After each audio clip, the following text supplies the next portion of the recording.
বিসমিল্লাহির রহমানির রহিম। ডিমের দো পেঁয়াজা ভাত দিয়ে খাওয়ার আগেই এমনিতেই শেষ হয়ে যায়। একবার ট্রাই করে দেখুন, আর যেই খাবে এই ডিমের দো পেঁয়াজা সেই পছন্দ করবে। তো প্রিয় দর্শক, এই ডিমের দো পেঁয়াজা রান্না করার জন্য আমি 3টা ডিম নিয়েছি। এখন আপনারা চাইলে ডিমের পরিমাণটা কমিয়ে বা বাড়িয়ে নিতে পারেন। তো যাই হোক, এই 3টা ডিম দিয়ে ডিমের দো পেঁয়াজা রান্না করার জন্য চুলায় একটি কড়াই বসিয়ে রান্নার তেল দিয়ে এরপর 3টা ডিম দিয়ে দিলাম।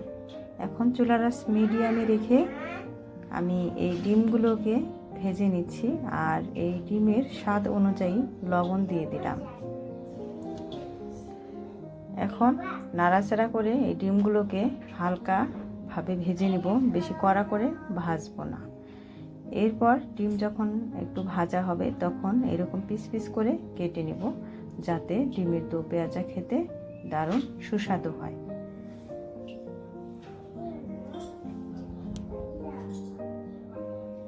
তো যাই হোক, ডিমগুলোকে হালকা ভেজে নেওয়ার পর আমি এই ডিমগুলোকে আলাদা পাত্রে নিয়ে নিচ্ছি।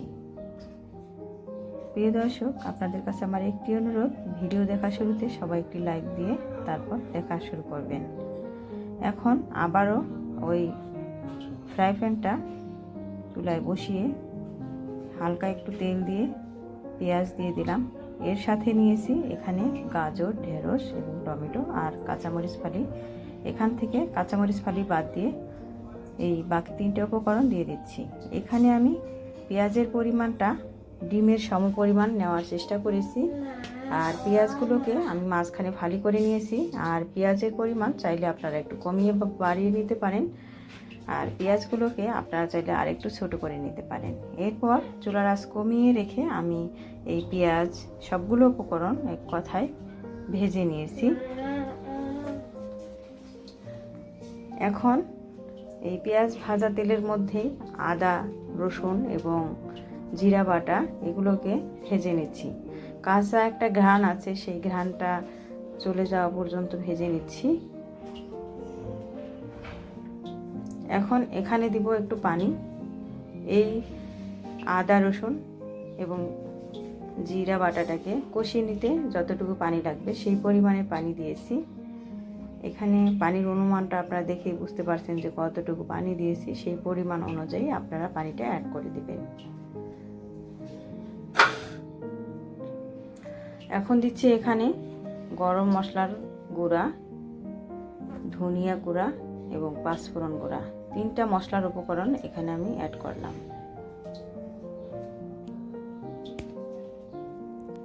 এখন এগুলো আমি আরেকটু চুলার আঁচ লো আঁচে রেখে ভেজে নিচ্ছি, কষিয়ে নিচ্ছি। মশলার থেকে যখন তেলটা ছেড়ে দিবে তখন মনে করবেন যে মশলাটা কষানো হয়ে গেছে।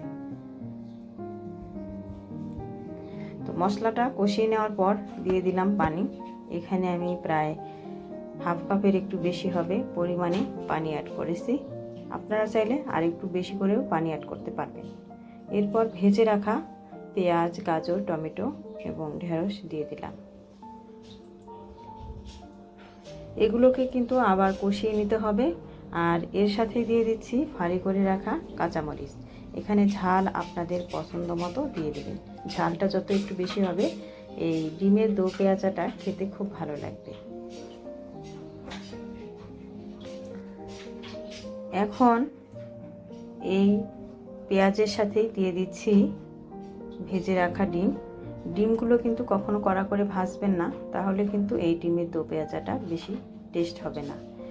এই ডিমের সাথে আবার ধনেপাতা কুচি দিয়ে দিলাম। ধনেপাতা দিয়েছি, ধনেপাতার পরিমাণটা আপনাদের পছন্দ মতো দিয়ে দিবেন।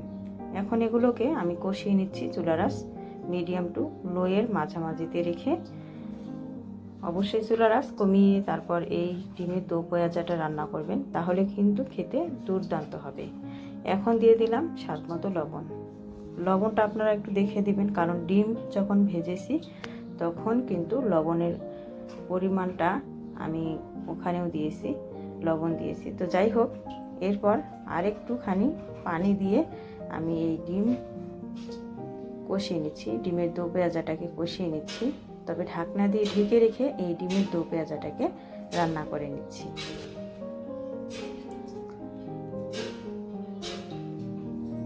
এখন এই ডিমের দো পেঁয়াজা হওয়ার পর নামিয়ে নিচ্ছি, পরিবেশন করে নিচ্ছি। আর এখন কিছুটা ধনিয়া পাতা দিয়ে আমি এই ডিমের দো পেঁয়াজাটাকে পরিবেশন করে নেব। তো হয়ে গেল ডিমের দো পেঁয়াজা।